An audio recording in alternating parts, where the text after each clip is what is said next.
tal cual como hemos venido haciéndolo cada domingo para poder concentrarnos en el estudio. Hoy vamos a leer la última iglesia, la iglesia la Odisea. Así que le invito a abrir la palabra, su escritura, en Apocalipsis capítulo número 3. Vamos a leerlo desde el versículo número 14 al versículo número 16. Amén. Apocalipsis capítulo número 3, verso 14 al versículo número 16. Amén. Tenemos, mis amados, Apocalipsis 3, verso 14 al versículo número 16. Y leemos la palabra de nuestro Dios. Lo hacemos en el nombre del Padre, del Hijo y del Espíritu Santo. Escribe al ángel de la iglesia en la Odisea.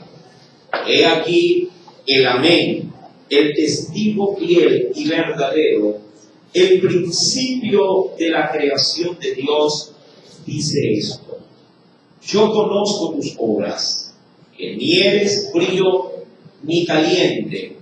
Ojalá fueses frío o caliente. Todos el verso 16. Pero por cuanto eres tibio y no frío ni caliente, te vomitaré de mi boca. Amén. Hasta ahí la palabra del Señor. Hoy vamos a predicar por el tema la Odisea, un pueblo juzgado. Amén. La Odisea, un pueblo juzgado. Y tenemos nuestros rostros y oremos al Señor. Padre, en el dulce nombre de Cristo Jesús, gracias, Señor. Nuevamente nos das la oportunidad maravillosa de sentarnos a la mesa espiritual para poder, a través de las Sagradas Escrituras, esto es la Biblia, Señor amado, poder ver tu santa, perfecta y buena voluntad para con cada uno de nosotros. Suplicamos, mi Señor, conforme al amor que usted nos tiene, que nuestro corazón esté receptivo para poder entender, pero también para poner por obra, Señor amado, tu palabra, tus mandamientos. Ministra, Señor amado, nuestro ser. Te pedimos también, mi Señor, que aceleres los pasos de aquellos hijos e hijas tuyas que han dispuesto en esta noche, mi Dios, Padre, concertarse en este lugar para adorarte, para, Dios amado, rendirse a tus pies. Y permite que esta palabra también pueda ministrar, pueda, Señor amado, tocar cada fibra de nuestro ser.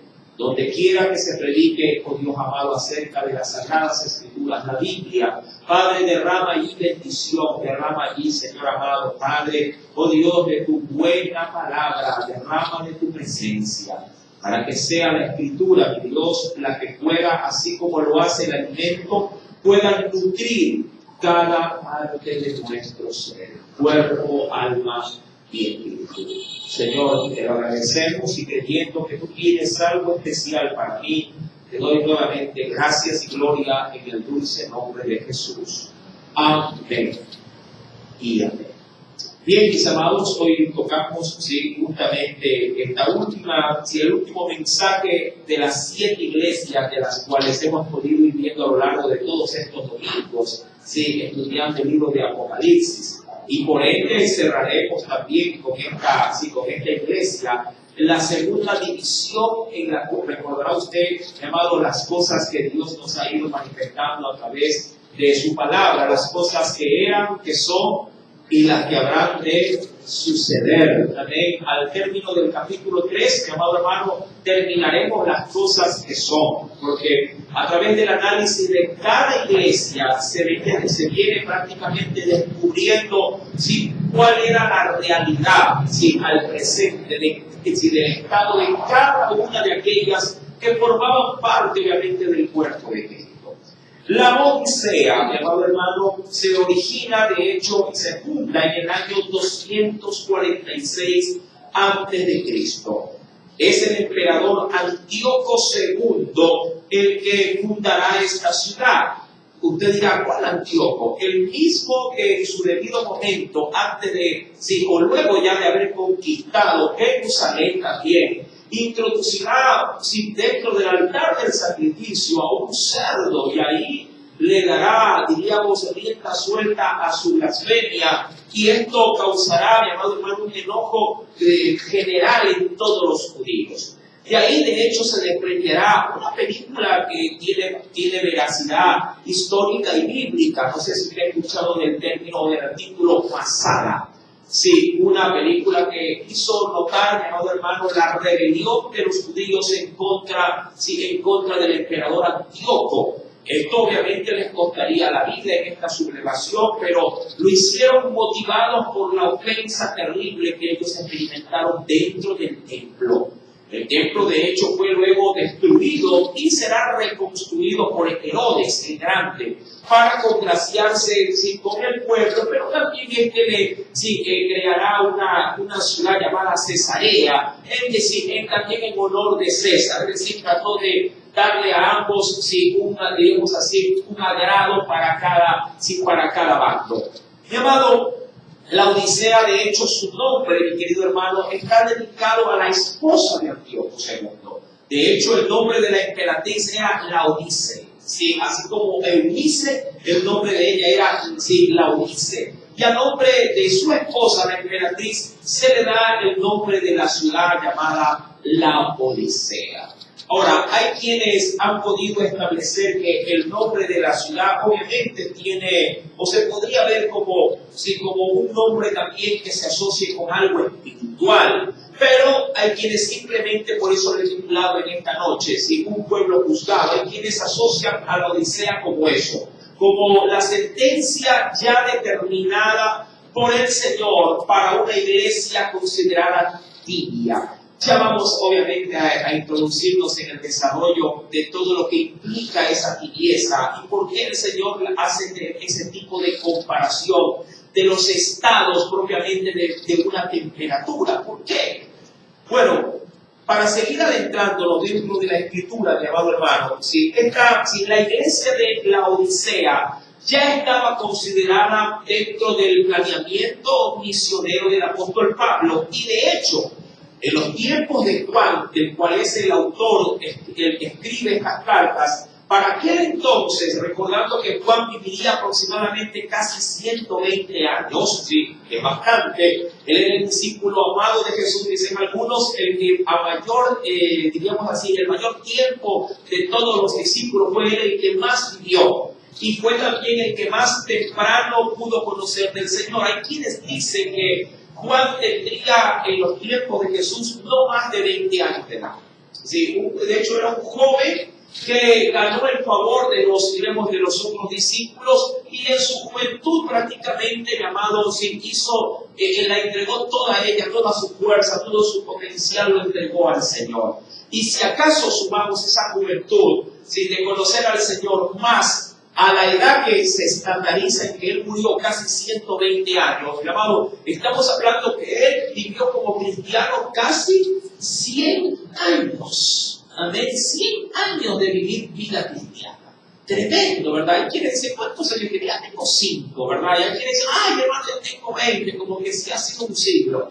Pero de Juan se podría decir que este muchacho conoció muy temprano a Jesús y vivió siendo un hombre de fe casi 100 años, toda una vida, mi amado hermano. La Odisea, por la iglesia de la Odisea, tendría para cuando se escribió la carta, tendría aproximadamente ya 40 años de vida. Ojo con esto. La iglesia de la Odisea, ya para cuando recibió la carta del Apocalipsis, hablando del mensaje que se escribe en el capítulo 3, ya tendría, mi amado hermano, aproximadamente 40 años de haber sido fundada. Es decir, una iglesia debidamente establecida, madura y con un gran crecimiento. La iglesia de la Odisea se mueve, mi amado hermano, en medio de una zona sumamente mercantil. Una iglesia muy próspera, una ciudad muy próspera.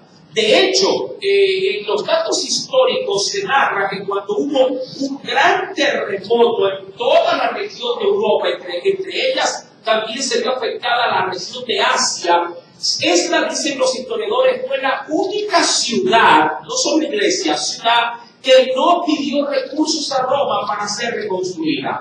Ella tendría los fondos necesarios para volverse a levantar.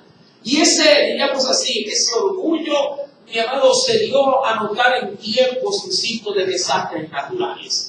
Así como cuando una nación cae en desgracia y tiene que pedir ayuda al exterior para levantarse, esta no hizo prácticamente uso de ese apoyo. Sola se levantó, porque, mi amado, había mucha gente adinerada dentro de la ciudad de la Odisea.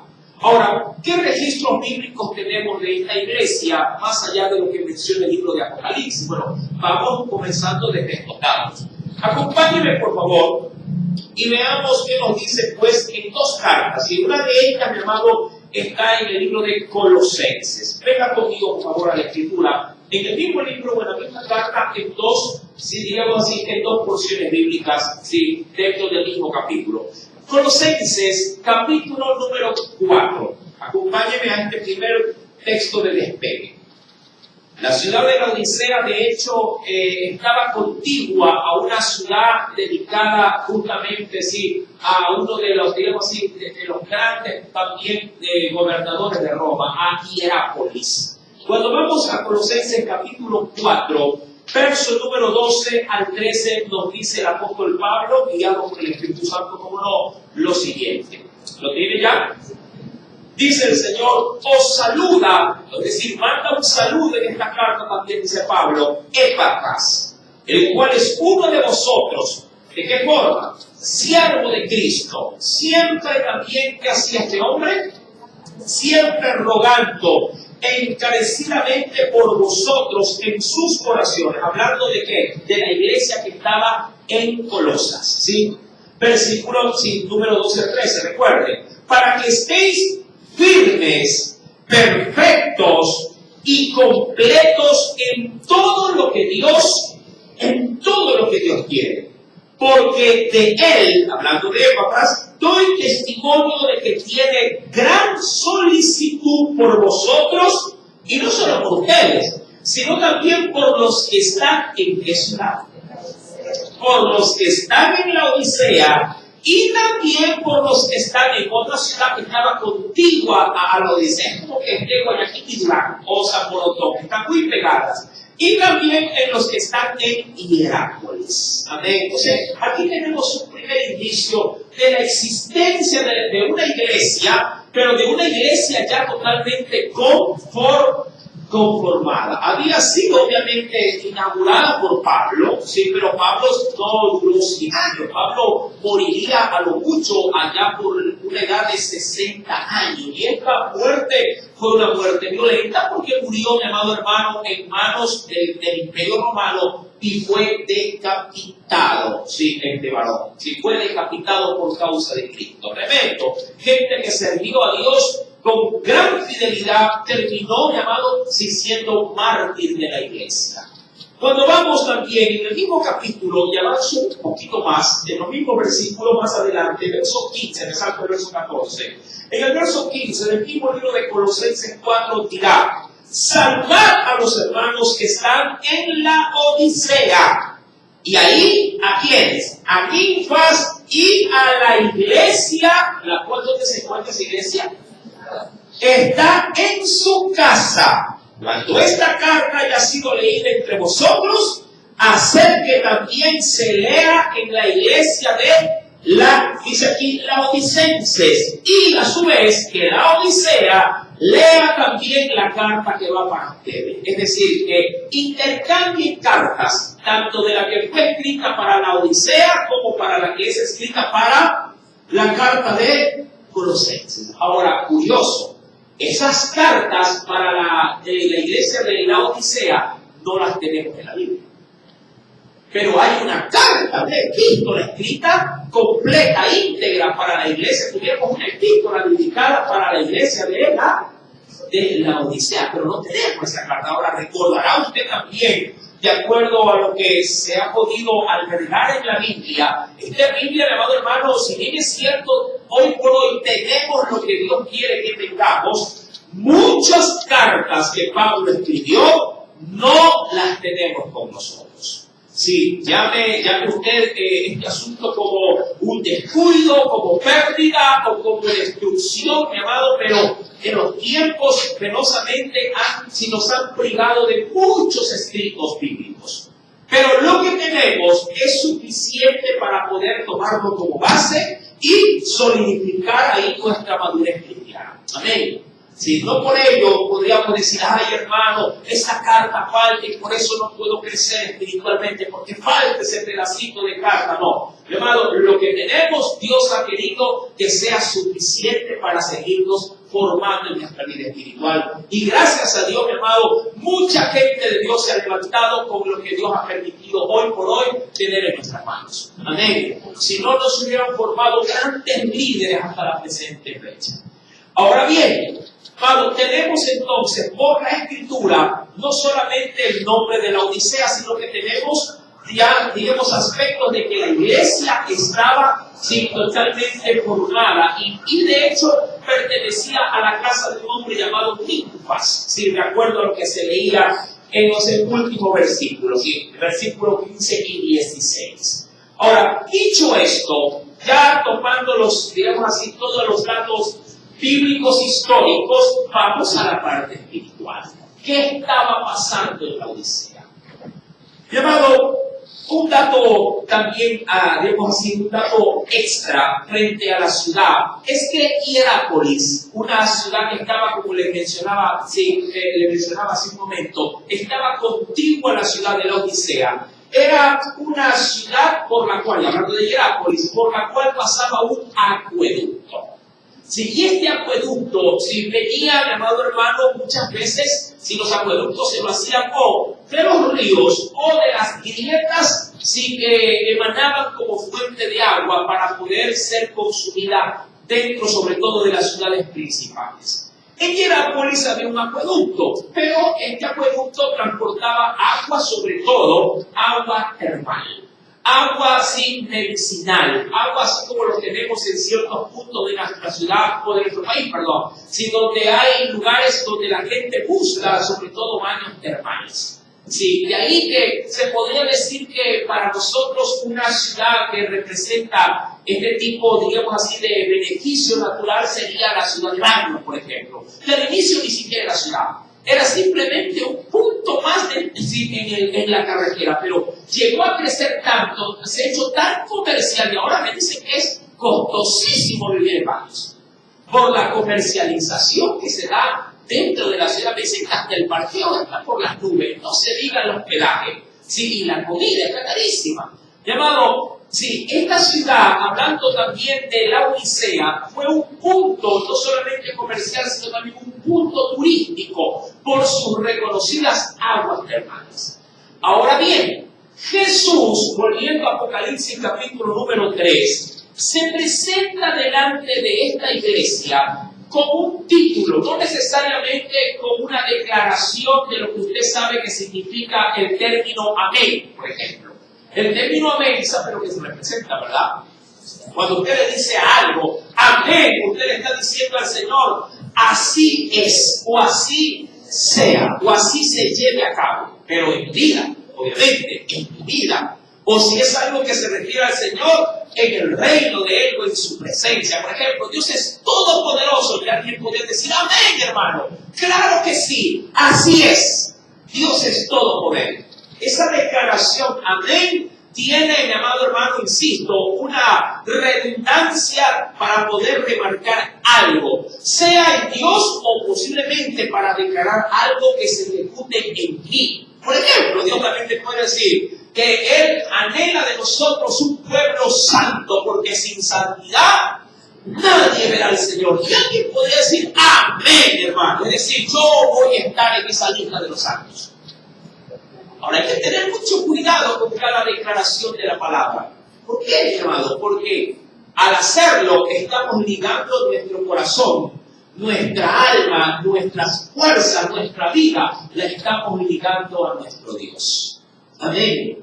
Amén. Amén. Amén. Ay, hermano, voy a tener más cuidado hasta para decir un amén.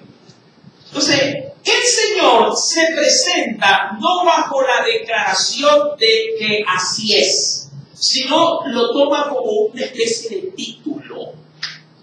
Lo toma como una marquesina no de repeticiones trilladas en un culto, a la cual estamos acostumbrados a decirle amén a cada cosa. Como cuando uno se topa con ciertas iglesias, bueno, por costumbre creo yo, que a todo le dicen amén.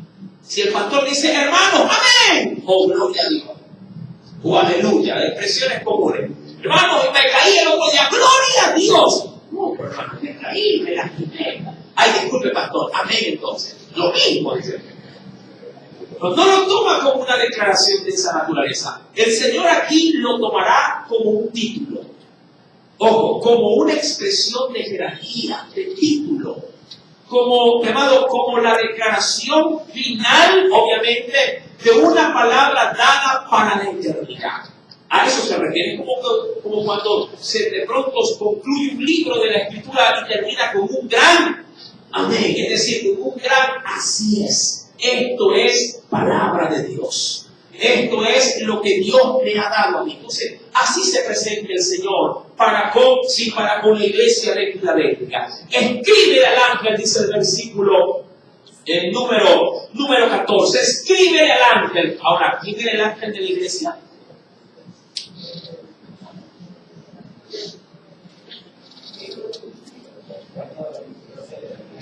El obispo, o el líder, o el pastor, o el sobreheredor de la iglesia, quien Dios había establecido para que cuide o se responsabilice sobre la iglesia. Ahora, estaría mal que yo diga que Nifas era el pastor de la iglesia. No. ¿Por qué? Porque en los tiempos cuando Pablo escribió la carta, llamado a los tiempos en cuando Juan escribe la carta de Apocalipsis, pasaron muchísimos décadas de años y bien pudo haber sido reemplazado por algún otro. Pero un líder estaba sobre la iglesia de la Odisea.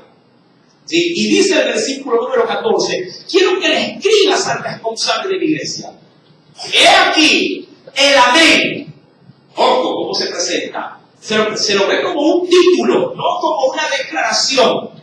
El amén, dice ahí, con una mayúscula. Luego dirá el testigo fiel y también que dice y verdadero. Si el principio de la creación dice esto. Ahora, Jesús toma obviamente lo que ya hemos mencionado en Apocalipsis 1, verso número 5. Refresquemos nuestra memoria.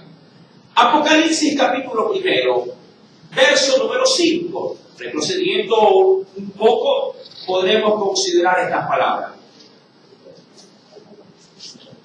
¿Lo tiene? Pero leo desde el verso 4, solo para tomar ilación en la lectura. Dice, Juan, a las 7 iglesias que están en Asia, gracia y paz a vosotros del que es, el que era, el que ha de venir, y de los 7 espíritus que están delante de su trono, y de Jesucristo, a ojo con esto, el testigo fiel, el primogénito de los muertos, el soberano de los reyes de la tierra, el al que nos amó y nos lavó, dice ahí, de nuestros pecados con su sangre. Claro, de toda la declaración del verso 5 me quedo obviamente con la que está al inicio, que dice de Jesucristo, el testigo fiel, del cual eso es lo que se repetirá en Apocalipsis 3, versículo número 14, que nos dice, amén, el testigo fiel y verdadero. Y obviamente la otra parte que dice, el principio de la creación de Dios,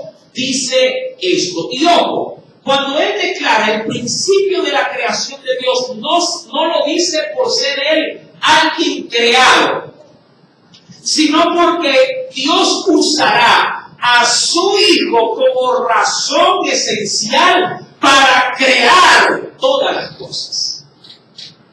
Quisiera ahí darle una apertura para una aclaración. No que el Señor haya sido creado, porque Jesús, al igual que el Espíritu Santo y nuestro Padre Celestial, hermano, tienen existencia perpetua. Amén. Ellos viven y nunca han dejado de ser. Pero el Padre se motivó en su Hijo para poder crear todas las cosas. Ahora, ¿en qué me fundamento para decir esto? Ven conmigo, por favor, a la Escritura. Yo creo que aquí sí es necesarísimo poder considerar lo siguiente. Ven conmigo a las cartas, por favor, al Evangelio, si vayamos de primera mano, si veamos qué nos dice el Señor. Veamos primeramente los Evangelios. Y aquí podríamos considerar lo siguiente. En el Evangelio de Juan, vayamos al Evangelio según San Juan. Evangelio de Juan, el último de los Evangelios, y el cuarto Evangelio, capítulo número primero, capítulo 1. ¿Ya lo tiene, mi amado? Juan utiliza la misma, diríamos así, el mismo estilo, por decirlo de alguna forma, así, de presentar al Señor tal cual como el Señor, corroborando ese estilo, lo volverá a mencionar en Apocalipsis capítulo 3, verso 14. ¿Lo tiene? Juan capítulo 1, verso 1. ¿Qué nos dice aquí?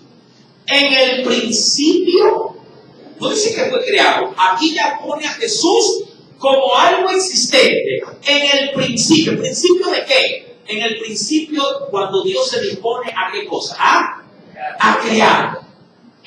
Y cuando Dios se dispone a crear, era el verbo. Es decir, Él ya estaba ahí, porque lo pone en el verbo ser o estar, pero conjugado en tiempo pasado. ¿Me explico? Ya en el principio, dice la Escritura, era el verbo, es decir, Él ya estaba ahí. Él ya se encontraba en el escenario. Y el verbo, dice la Biblia, era también en el pasado, era con Dios. Él estaba ahí. Y el verbo también compartía ¿qué cosa con Dios? Divinidad. El verbo también, ¿qué dice? Era Dios. Mira la unicidad, la unidad mancomunada en conjunto para poder realizar un fin. ¿Qué cosa? La creación. Ahora, este texto, mi amado hermano, lo quisiera también, si diríamos, respaldar con lo que dice, y ven conmigo, por favor, Colosenses capítulo 1. Libro de Colosenses, capítulo 1. ¿Lo tiene? Versículo 16 al 17. Colosenses, capítulo 1, verso 16 y 17. ¿Lo tiene? Apunte por favor las referencias, para que mañana más tarde, si alguien le pregunte, dice, no, yo no va a venir donde mi pastor. ¿Qué dijo ese día? Y yo le dije que apunte. A ver, bueno, gracias a Dios que estamos grabando por el YouTube, va a quedar la referencia, pero ¿quién va a ir a buscar video en ese momento? Ahora, ¿lo tiene ya? En Colosenses capítulo 1, versos 16 al 17, mira lo que dice el Espíritu Santo. Porque, ojo con esto, porque en Él, hablando de Jesús, obviamente, en Él fueron creadas todas las cosas. Ojo, ¿en quién fueron creadas? O inspiradas en quién. Es como cuando alguien dice, teniendo de pronto ya sabiendo de que va a venir un hijo y que ya está en el brazo casi que listo como para poder ya ejecutarse el nacimiento. ¿Quién de ustedes en ese momento no dice, hay que hacerle un cuarto al bebé? ¿Sí o no es así? Hay que prepararle un lugar, hay que comprarle una cuna, hay que comprarle un carricoche. Que bueno, uno se arma de todo ahí, ¿verdad que es así? Uno se prepara y todo lo hace ¿para quién? Para Él. Amén. Para el que está en camino. Entonces, la creación, hablando de la creación, mi amado hermano, todo lo que usted puede ver y no ver, porque nuestros ojos son tan finitos. Mi hermano, dice la Biblia que en Él fueron creadas todas las cosas. Las que hay en los cielos, no quiero entrar en esto, pero hay 3 cielos, ¿verdad? Lo que hay en los cielos, las que hay en la tierra, visibles y aún las que no se pueden ni ver. Y es verdad, mi amado, porque dentro de la creación de Dios están aún, si digo yo, están seres microscópicos, por ejemplo. ¿Quién las podría detectar? ¿Quién podría decir, ay hermano, me ha picado una célula? ¿Qué célula? Es un microscopio para poderla ver. Nadie podría, ¿verdad? poder decir, hermano, aquí, por aquí anda, qué cosa, no sé, un átomo anda por aquí. Entonces en Él fueron creados tanto lo que se ve como lo que no se ve. Y aún adiciona, sean tronos, dominios, principados, potestades, todo fue creado por medio de Él y para ponerlo a su disposición y para Él. Y el versículo 17 dice, verso 17, y Él es, y aquí con esto se borra toda duda, y Él es antes de todas las cosas. O sea, no se puede decir, Jesús fue creado. No, jamás fue creado. Él ya estaba antes de cualquier otra cosa que haya sido creada. Él, mi amado, es antes de todas las cosas. Y todas las cosas con Él subsisten. Es decir, que sin Jesús, nada de lo que fue creado podría perdurar. Se vendría abajo. Imagínate, nosotros vivimos, como dicen algunos a manera de expresión burlona, tú vives porque el aire es gratis. Si el aire se nos fuera quitado, si alguien dijera, hay que trabajar por el aire, mi amado, muchos cayeran muertos. Ni el aire se lo ganaron. Entonces, todo lo que tú puedes ver, y no por nuestro Señor, sin Jesucristo, está en pie, en todo el universo. Dada esta aclaración, vuelvo al verso 14. Mira que no salgo del verso 14, vamos media hora no salgo del verso 14. Verso 14. Escriben al ángel de la iglesia en la Odisea. He aquí el amén, el testigo fiel y verdadero, el principio de la creación de Dios. Dice esto. Ahora, cuando usted lee, y ahora que ha podido ver los pasajes de referencia, cuando usted termina de observar todo este escenario, usted dice, wow, el que le va a hablar a la Odisea está avalado y no hay quien le pueda refutar absolutamente nada. Diría cualquiera, como lo he venido diciendo en otras enseñanzas del mismo, de los mensajes a otras iglesias, contra él, ¿quién le podría reprochar? ¿Quién le podría decir, tú tendrás la autoridad para hacerlo? En casa bien podría decir esto. A ver, ¿quién eres tú? Mi papá me puede pegar, tú no. Mi mamá me puede pegar, tú no. ¿Sí o no? Reclamaría a pecho total. ¿Quién eres tú? Él es el dueño de la iglesia. Él es el mandamás. Él es, mi amado hermano, el autor de todo. Y si la iglesia está en pie, es porque el Señor aún así le ha permitido estar en pie. Aun cuando la iglesia está de cabeza. Por lo menos la Odisea, tal cual como se puso el tema, la Odisea, un pueblo juzgado. Como quiera, en la enseñanza pasada, ¿cuántos recuerdan también de otra iglesia que era una iglesia moribunda? ¿Sí? Y eso hablando, mi amado hermano, sí, de una iglesia llamada Sardis. Ya la vimos obviamente en su debido momento. Ahora, verso 15. ¿Qué le dice el Señor a la iglesia? Lo que le ha dicho a todas las otras. Porque tenemos todos un gran denominador común, sin importar a qué denominación pertenezcamos. Hoy por hoy nosotros entendemos en nuestro contorno, en nuestro aspecto propio de este país, que tenemos a saber, pueden haber muchas más, tenemos 4 grandes denominaciones: bautistas, aliancistas, pentecostales y aliancistas. ¿Sí? Dentro del gran conglomerado de la iglesia cristiana evangélica. Y de ahí cada quien tiene una línea de cómo guiar un culto, de cómo de pronto entonar una alabanza. Hay iglesias que aplauden, hay otras iglesias que todo es ceremonial, hay iglesias que brincan y saltan y hasta se revuelcan, ahí se cae el espíritu. Hay otras iglesias que no, que son más comportadas, que se alzan las manos, pero cuidado con el desorden. O sea, esto obviamente es pura forma, pero todos formamos la iglesia cristiana. Yo sé que a muchos de pronto no se identifican con ciertas manifestaciones y buscan otras iglesias que van más de acorde a lo que ellos quieren en Dios posiblemente experimentar. ¿Qué quieres cuando vienen posiblemente a una iglesia un poco más modesta? Dicen, no, aquí no se mueve el espíritu, aquí nadie brinca, nadie se va de cabeza. Yo quiero eso. Sí, busca y encaja en eso. ¿Verdad que es así? Entonces, el Señor, mi amado hermano, le habla a toda la iglesia, pero de cada una de ellas el Señor va a ir sacando, por así decirlo, va a ir sacando lo que le pertenece.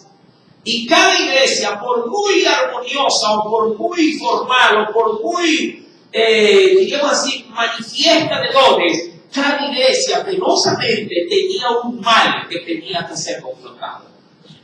De ahí que se dice que no hay iglesia perfecta, ni tampoco matrimonio perfecto. ¿Verdad? Antes de criticar a la iglesia, primero mire su casa y dígale, ¿mi hogar es perfecto? ¿Qué diría usted? ¿Ah?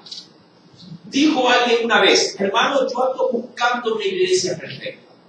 Y el pastor, al verlo, decirle, hermano, le digo, por favor, en el nombre del Señor, se puso de día y dijo, no vaya a ese lugar. ¿Por qué, hermano? Porque usted la va a dañar.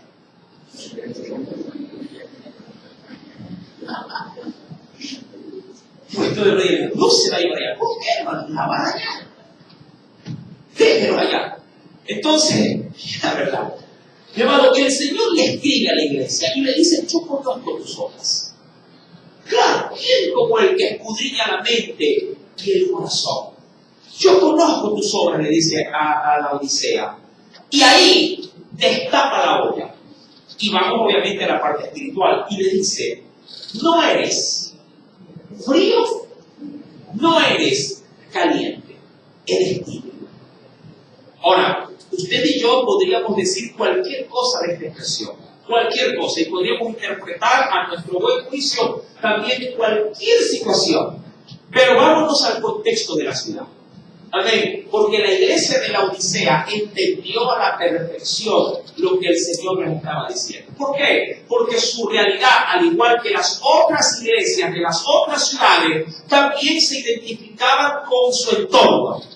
Por eso Jesús con cada iglesia se presentó de una manera muy diferente del uno de la otra, para estar identificado en el entorno en el que la iglesia estaba creciendo. Sí. Y ahí el Señor le dice, iglesia, tú no eres ni fría ni caliente. Sí, eres tibia. Ahora, ¿qué se le vino a la mente al pueblo cristiano de la Odisea?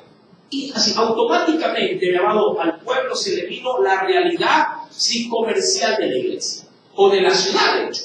Sí, la ciudad no solamente era una ciudad muy comercial, sino también reconocida por estos baños termales. Ellos sabían las propiedades curativas que tenía tanto el agua caliente como el agua fría. Y de hecho eso es terapia. Para los deportistas, sobre todo, cuando terminan un juego donde han podido manifestar de pronto un esfuerzo demasiado en cuanto a su físico, hermano, mandan a bañarse en tinas de agua metálica, en aguas allí toda ella sumergida con hielo, llamado así, y ahí los meten de hielo, de plano se meten en agua fría. Y esa agua fría sirve para poder, obviamente, sí, relajar los músculos para evitar posibles calambres, sobre todo en el dormir. Esa es la intención del agua fría. Mucha gente, hermano, está ahí. ¿Cuánto le dan calambre por las noches? ¿Ah? ¿Por qué te da calambre? Vamos por ahí. ¿Por qué te da calambre? Por el frío. Pero, cosa contradictoria. Se somete el cuerpo a temperaturas altas para que se habitúe al frío. Y obviamente no de calambre. O sea, cogen el mismo mal, pero lo hacen como una cura, así como lo que están vacunando ahorita. ¿Qué es lo que están poniendo en la sociedad? Le están poniendo el virus, pero en una menor cantidad o proporción o medida. ¿Para qué? Para que el cuerpo se habitúe y los que no han generado anticuerpos lo generen, pero con una porción controlada del virus. Eso es todo. Dicho de otra forma. Hermano, o sea que me estoy poniendo el coronavirus. Así es, hijito. Pero, insisto, con una cantidad controlada. Con otros compuestos químicos, ¿para qué? Para que tu cuerpo se adapte de la mejor manera posible al virus. Eso es todo, hermano. Ahora bien, El agua fría tenía lo suyo, tenía muchos atributos curativos, y el agua caliente también. Todo esto, mi amado, iba en armonía con lo que la ciudad experimentaba. Pero el agua tibia, por lo general, si bien es cierto, es bueno y es hasta saludable tratar de bañarse con agua tibia solamente para sacar el frío. Pero si usted le pregunta a un médico, el médico dice, no lo bañe con agua tibia. Agua templada, pero no tibia. A los niños se los baña con agua templada. ¿Sí? ¿Para qué? Para que el cuerpo del niño, su temperatura, que obviamente está por debajo del estándar, porque conforme crece la criatura, se regula, digamos así, la temperatura del cuerpo. Los mandan a bañar con agua templada y siempre utilizan el codo. Se han dado cuenta, si ponen la mitad. Ahí está el agua. Ponen el codo. Ya está el agua, ya está el muchacho. Mi amado hermano, la ciudad tenía este atributo. Jesús toma los atributos de estos para poder dar a conocer el mensaje. Ahora bien, ¿quién de ustedes, ya vamos a la parte en cuanto a lo que es ya la bebida, lo que es en sí mismo el poder tomar agua? ¿Quién de ustedes se le apetece tomarse un vaso de agua tibia? Dígame usted, un jugo bien heladito, hermano, y ahora con tiempo de calor. Y si acaso vienen unas juguitas con café. Amén, ¿verdad? A ver, ya por ahí tengo una invitación. Entonces, mire, llamado, diríamos que se disfruta de una mejor manera si los estados extremos del agua, o bien fría o bien caliente. Pero tratar de pasar agua tibia, llamado la cosa cambia. Hay mucha gente, mi esposa es una de aquellas que les gusta tomar las cosas sumamente calientes. Yo digo, tú no tomas caliente, tomas caliente. Porque veo, claro, cuando ella se va a servir, por ejemplo, la sopa, a mí me la sirve, yo me la tomo como me la dejo. Pero mi esposa, mi amado, es media complicada con el asunto de la temperatura de la comida. Cuando vamos a un local, ella siempre dice, si me va a dar un encebollado que esté hirviendo, le dice. A mí me lo sirven como así sea con el calor del sol y ya me lo como. Mi esposa nos dice, uy, está frío, decir, y a veces le está echando algo de humo, pero para ella está frío. Entonces, lo vuelve de Dios, se le comenta lo que sea en el microondas y sáquelo ahí con toda la radiación que se lo coma. Le gusta ir viendo la cosa.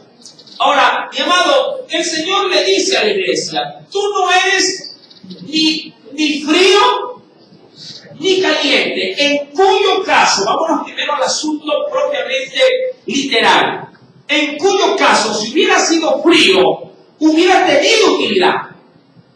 Vamos con la parte primeramente humana, ¿no? Si la iglesia hubiera sido fría, comparándola con los atributos del agua fría, hubiera sido, mi amado hermano, una iglesia de aporte, una iglesia, digamos, positiva.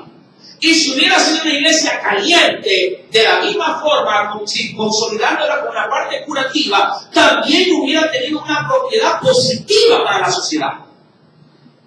Pero como era una iglesia tibia, en función de la temperatura, no era útil ni para los unos, ni para los que necesitaban desinflamar o para los que necesitaban entrar realmente en una terapia curativa. Sí, usted ha visto que a veces doctores, sobre todo los terapeutas, dicen, meta las manos, pero hay problemas a veces de artritis, meta y trate de resistir lo más caliente que pueda. Son terapias que ponen. Pero tiene que estar sí, meta de que esté caliente. Y ahí trate de ir, hasta que se acostumbre. Ya. Eso ayuda inclusive hasta la circulación del cuerpo. Claro, debidamente, cuidado, a se va a meter en agua hirviendo hasta desollar. Va por medio, ¿verdad? Que el médico apropiado se lo receta, ¿ya? Cuidado a correr a meterle medio pelada, salga por una pulmonía y me va a echar aquí la culpa que me está muriendo. Si todo va bajo prescripción. Mi amado, en ese sentido, la iglesia no tenía ninguna utilidad, de acuerdo al sentido propio de la calidad de este tipo de fama que tenía la ciudad. Ahora, en la parte espiritual, mal estaría decir que alguien frío, que tome este texto bíblico y te diga que alguien frío se va a ir para el infierno. O que solo los calientes en Dios van para el cielo. Si está tomando este texto para decir esto, déjeme decirle que está en un total error. Porque el Señor le dice a la iglesia, si acaso no ha sabido leer bien, ojalá, le dijo el Señor a la iglesia, ojalá fueses frío. Amén. O a su vez, ojalá también fueses caliente. Así que cuidado con seguir la tradición de las interpretaciones que no tienen fundamento bíblico y llegar a pensar y decir, es que el pastor, yo escuché al pastor claro de tal que dijo que los fríos se van a ir al infierno. ¿Dónde está eso? Aquí. ¿Dónde está eso aquí? Eso dice la Biblia. No, la Biblia más bien alienta diciéndole, ojalá fueses frío. Ojalá fueses o caliente, pero intermedio jamás. Insisto, el Señor toma la situación propia de la ciudad. Ambos estados en extremo eran de utilidad, pero término medio, no.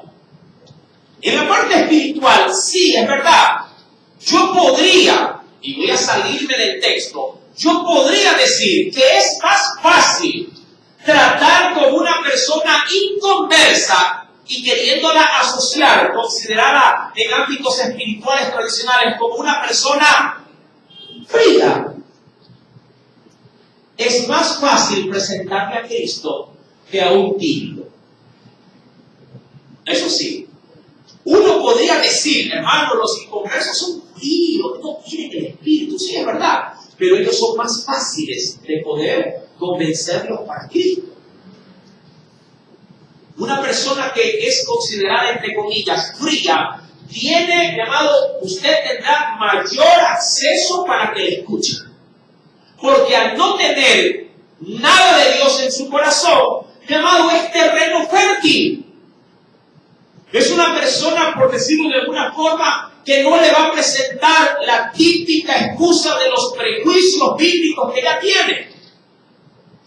Pero trate de convencer a un creyente apartado. ¡Ay, Señor! Él ya conoce todos los textos bíblicos que usted le quiera disparar. No que dice, sí, yo ya lo sé. Pero mira que acá también, sí, también yo lo predicaba. Yo era hasta pastor de cada uno le dirá hasta eso. Yo era hasta pastor de joven, le dirá. Y ahí usted dice, yo le ¿qué le hablo a este varón? Si ya la misma palabra que un día le sirvió para sacarlo justamente de su frialdad, ahora, si en su condición de pecado, este hombre no es ni lo uno ni lo otro. Más bien, todo lo que ha retenido por tradición en su corazón, ahora más bien le sirve de barrera para poder venir otra vez a los pies de Cristo. Por eso es durísimo predicarle a un apartado.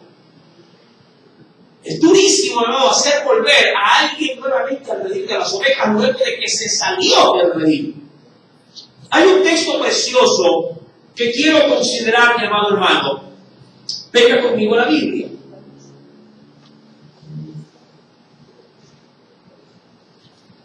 Cuando se lee, y vayamos por favor, ¿sí? En el libro, vamos al Nuevo Testamento, en el libro de... Déjame ubicar el texto primero.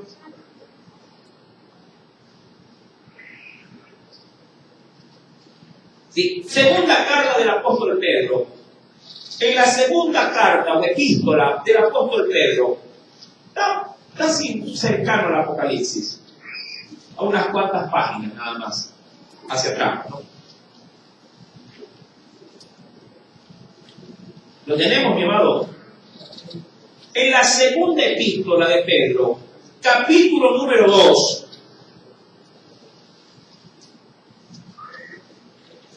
verso número 20 en adelante, hasta el verso 22. Segunda de Pedro, capítulo 2, verso 20 al verso número 22. ¿Lo tienen? Mira lo que dice el Señor. Por eso hay que tener mucho cuidado, mi hermano, con andar jugando el cristianismo. dice el Espíritu Santo, ciertamente, aquí habla de personas que caminaron en la fe, pero se apartaron.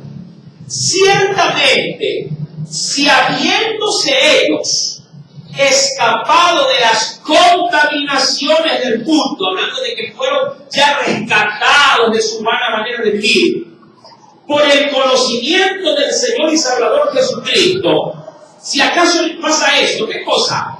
Enredándose otra vez en ellas, imagínate que haya sido rescatado del vicio del alcohol, por ejemplo, borracho como el sol, bebedor de lunes a domingo, ¿verdad? Hay gente, hermano, créame que el licor se le hace, si se le ha hecho no digo ni como una obsesión. Bebe a toda oportunidad. Si el equipo gana, bebe. Si pierde, bebe. Si empata, bebe también. Todo es bueno para celebrar, ¿verdad? Y si no juega, también bebe, porque no juega. Entonces, mi amado, si alguien es librado de la borrachera, si alguien es librado del exceso de estar alzando el codo en todas las esquinas, porque eso sí, nunca falta alguien que te diga, ¿verdad? Compadre, pero peguémonos una. Y el padre, no, compadre, yo estoy apurado, pero a mí me va a menospreciar, compadre. Y yo, ya, un instituto. Y cuando se da cuenta, tiene la java ahí. Y la mujer esperando en la libra de arroz para la merienda. Le llega con el pan al otro día. ¿Qué era el desayuno? Le dice. Mi amado, enredándose otra vez, dice la Biblia, mira, por más que uno diga, no, tranquilo hermano, que el Señor ya me dio autoridad, me dio poder para librarme de ese mal. No, dice la Biblia, cuando uno se enreda otra vez, ¿qué es? ¿Vencedor o vencido? Son vencidos. Y dice aún más, su postrer, hablando de su futuro, su postrer estado viene a ser peor que el primero. Es decir, que más fácil es salvarlo, por así decirlo, sin tener a Dios en su corazón, que ya tenía. ¿Sabes por qué? Por una sencilla razón. El que jamás ha venido a Cristo, hermano, solo siente culpa por el pecado. Culpable. Pero el que se aparta siente culpa más remordimiento. Y el remordimiento no le da oportunidad para el arrepentimiento. Fórmula perfecta para vivir siempre apartado. Porque él lo primero que saca a relucir es, si yo conozco a la iglesia, yo conozco la palabra, y esa culpa, hermano, se vuelve resistencia. El remordimiento lo mata. Y es verdad, a Judas lo llevó a la horca el remordimiento. Mientras que a Pedro lo llevó el arrepentimiento, a poder volver a tener la oportunidad de vivir. ¿Sabe por qué Judas se ahorcó? Porque él nunca experimentó un nuevo nacimiento. Él caminó con Jesús, predicó junto a Jesús, puso las manos y por ahí sanaba gente, libertaba demonios, endemoniados. Este hombre experimentó y de hecho repartió junto con los otros discípulos los milagros que el Señor le daba a repartir panes, le mandaba a repartir los peces. Mi amado, él oraba por los enfermos, iba a las casas, daba consejería. Mi amado, experimentó todo. Pero él nunca dejó de practicar su pecado. ¿Cuál fue su pecado esencial durante todo el proceso cuando caminó con Jesús? ¿Cuál fue? Él siempre fue un ladrón. Siempre le metía mano a la caja chica de Jesús. La Biblia lo dice. Él no velaba por los pobres, sino por los cuantos podría pellizcar. Y eso, mi amado, cuando vende a Jesús, eso se le hizo remordimiento. La culpa lo mata a él. No pudo dar el otro paso, arrepentirse. Llegó con culpa, tiró las monedas, fue y se ahogó. Mientras que Pedro, luego de haber negado y blasfemado de Jesús, mi amado hermano, fue llorando en un mar de lágrimas y allí fue compungido de corazón y pidió perdón. Y el Señor luego se le aparecería para poder darle la gran comisión. ¿Me amas, Pedrito? Vela por mis ovejas, cuida de mis cabritos, vela, entrégate por el amor de las almas. Y lo hizo. ¡Qué gran diferencia! Pero los que son tibios se enredan otra vez, como lo dice la Biblia, son vencidos y su futuro es peor que el primero. Verso 21, mira lo que dice el Señor. Porque mejor, ¿qué hubiera sido mejor? Mejor les hubiera sido no haberte conocido, o no haber conocido el camino de la justicia, que después de haberlo conocido, volverse para atrás del santo mandamiento que les fue dado. Pero les ha acontecido lo del proverbio o lo del verdadero proverbio.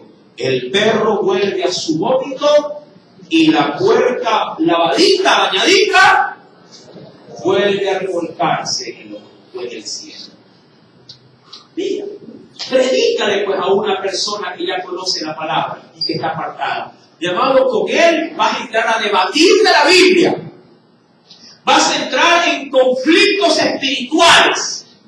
E inclusive él sabrá hasta más que tú. Pero al término de la conversación, él seguirá en su pecado y tú te irás cabizbajo diciendo: qué necio que está este varón. Dios se apiade de su alma. Y el otro dirá: le gané, yo sé más de la Biblia. Sí, con una botella a su lado. Y cuando retomamos Apocalipsis, una iglesia entera estaba en esta condición. Ojalá, le dice el Señor, ¿verdad? Ojalá fueras frío, para algo servirías, o caliente, en cuyo caso también podrías servir de algo. Verso 16, pero por cuanto eres tibio, y mira que Dios le dice, y no frío, ni caliente, solamente algo puedo hacer contigo. ¿Qué cosa? Te voy a vomitar, te vomitaré, dice ahí, de mi boca. ¿A cuántos se han tomado algo así de tibio? Que estamos, ¡uy! Caliéntalo, si acaso. ¿A cuánto le gusta? Bueno, así hay gente que le gusta un café frío, ¿verdad? Pero frío. Sí. Pero hablando de la parte espiritual, al Señor obviamente esto no le causa el agrado necesario. Al tibio el Señor lo vomitará de su boca. Y ahora, algo paradójico. En el verso 17, mi hermano, sucede algo contradictorio. La iglesia, ya catalogada y de hecho ya detectado su mal, la iglesia, mira, por eso es que el conocimiento puede abogar en tu favor cuando estás bien en Dios, pero también puede abogar en tu contra cuando andas mal en las cosas de Dios. Ojo con esta parte. Ellos, sabiendo ya que Jesús había detectado su terrible condición, la iglesia se atrevía a decir, verso 17, que era una iglesia rica. Es decir, una iglesia próspera, una iglesia empoderada, una iglesia de niveles y estándares altos. Porque todo eso implica este término. Porque tú dices, le dice el Señor a la iglesia, tú dices que eres rico, yo soy rico. Y me he enriquecido, es decir, y lo que he obtenido se ha debido a mi gran esfuerzo, me he enriquecido. He llegado a un nivel donde podría decir que mi fuerza, mi talento, mi destreza te ha puesto en el sitial en que ahora los otros me ven. Hay un texto muy bonito, paralelo, por cierto, a este pasaje, que lo dirá en el Antiguo Testamento y me llamó mucho la atención. Porque de entre las tribus de Israel, una de esas tribus pensó lo mismo de sí. Acompáñenme y veamos de quién se trata. En el libro del profeta Oseas, dicen que es el profeta niñado, Oseas. En el libro del profeta Oseas, capítulo número 12, mira lo que nos dice el Espíritu Santo. ¿Lo tenemos? Libro del profeta Oseas, está junto a Daniel, ahí cercano a Daniel. ¿Lo tiene, mi amado? Libro del profeta Oseas, capítulo número 12, verso número 8. Voy a resaltar solamente esto, ¿no? Para poder dar un pequeño refuerzo. ¿Qué tribu es? Mira cómo empieza, verso 8. ¿A qué tribu se refiere? A la tribu de Efraín. Y dirá, Efraín dijo, o sea, ellos se establecieron de esta forma. Efraín dijo, ciertamente ¿qué cosa? He enriquecido, he hallado riquezas para mí. Nadie, ojo, porque vean, ¿cómo te digo? Asoció, ¿qué cosa? Asoció la riqueza ¿con qué? Con espiritualidad. ¡Qué terrible error! Dice, he hallado riquezas para mí. Nadie hallará iniquidad en mí, ni pecado en todos mis trabajos. Este es el terrible mal de los cristianos modernos. Asocian, y cuando hablo de cristianos modernos, me refiero a esa modernidad de que el cristianismo te abre puertas para que vivas como te dé la gana. A eso me refiero cuando digo cristianos modernos. Que utilizan la modernidad como pretexto de que hay una excesiva libertad de hacer lo que bien te parezca. Y claro, caminar de la mano en la fe. Y a veces, mi amado hermano, no es ni chiche ni limonada de asunto. ¿A qué me refiero? Tomando como base este pasaje bíblico, ¿sí? Mira que lo he rebuscado en el nombre del Señor y creo que se ajusta como anillo al dedo a lo que dice Apocalipsis capítulo 3, versículo número 17, porque la iglesia decía, yo soy rico. ¿Sabe lo que acaba de decir? Yo estoy bien. Y como fruto de estar bien con Dios es que me he enriquecido, he prosperado. Y eso es lo que decía Efraín. Mucha gente también me dice a mí cuando trata de justificarse, hermano, ya no viene a la iglesia, ¿qué le está pasando? ¿Por qué ha dejado de congregarse? Ya la Santa Cena parece que no le interesa. Predicar el Evangelio está lejos de usted. El involucrarse en cosas espirituales, en venir a un ayuno, orar. ¿Qué le pasa, hermano? Dice, hermano, tranquilo, me dicen. Tranquilo, yo estoy bien. Gracias a Dios el Señor me ha prosperado. Tengo trabajo hasta para regalar. Gracias a Dios hasta con pecado, tengo casa, estoy bien. Asocian el bienestar económico con el bienestar espiritual. ¿Qué engaño más terrible del diablo? Asociar que porque te va bien económicamente o sentimentalmente, porque hay quienes dicen esto, ay hermano, gracias a Dios, ya las cosas se arreglaron en mi hogar, ya con ella estoy bien, nos llevamos muy bien, salimos, disfrutamos, sí hermano, pero desde que se puso bien en su hogar, abandonó la iglesia, abandonó la predicación, abandonó el ministerio. ¿Qué pasó, siervo? Hermano, ahorita estoy en esta faceta, gracias a Dios, pero vamos bien, mis hijos van bien, todo próspero, sacaron cuadro de honor, todo va excelente. Sí. ¿Y con tu Dios cómo estás? Bueno, sí, hago mi devocional en casa, pero ahorita no tengo tiempo, hermano, así que lo dejo porque la verdad ya entro a laborar otra vez. Y Dios salió de su calendario, salió de su itinerario. Asocian su bienestar, su riqueza, su prosperidad, la asocian con espiritualidad. Lo que tratan de decir es, pero si Dios me está bendiciendo, es porque estoy bien. Si no tuviera bendición, entonces estaría mal económicamente.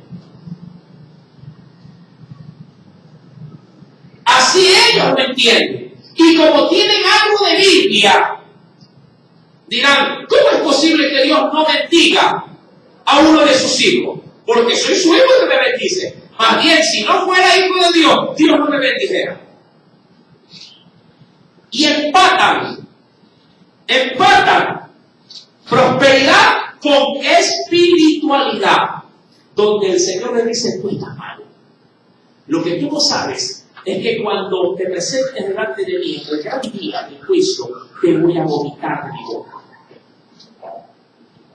Te voy a vomitar.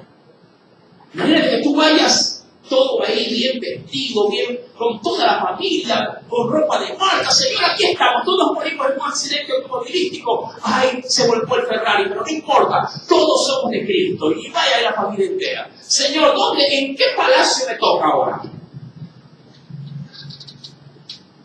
No fuiste en la tierra, no fuiste ni frío ni caliente, fuiste tibio, te vomito de mi boca. Apartaos de mí, hacedores de maldad. Porque allí será el lloro y el crujir de dientes.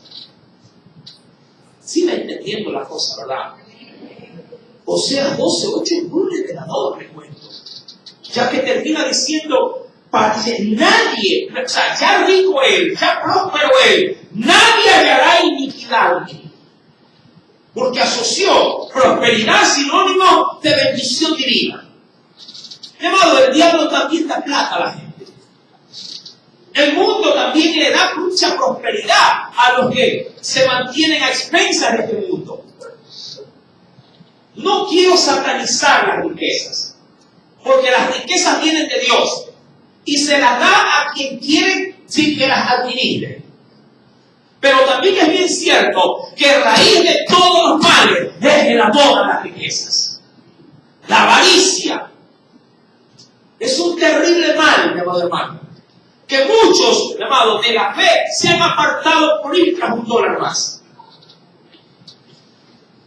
La iglesia decía, nosotros somos ricos y nos hemos engrandecido y de ninguna cosa tenemos necesidad. Es decir, ¿cómo es que me vas a vomitarme? ¿No ves cómo hemos prosperado? ¿No ves cómo hemos crecido? ¿Cómo se han abierto otros ministerios? ¿Cómo ahora el grupo de alabanza tiene varios grupos? ¿Cómo ahora se hacen misiones? ¡Estamos bien! Cuidado, esa fama es muy engañosa. Cuidado, nos dirá así, por confiado, despreocupamos lo más esencial. Lo más esencial no es lo que hacemos, es a quién se lo hacemos. Está bien que te apasiones de su obra, perfecto, pero asegúrate de que estés locamente enamorado de Jesús. Amén. Porque así Dios no te ponga a hacer absolutamente nada si su amor está en ti y tu amor en el corazón de Él. Llamado, eres rico y eres grande. Sumamente grande. Así lo hacemos los hijos. Tú dices, yo soy rico, me he enriquecido y de ninguna cosa tengo necesidad. Nace una pregunta. ¿Cómo poder rebatir esto?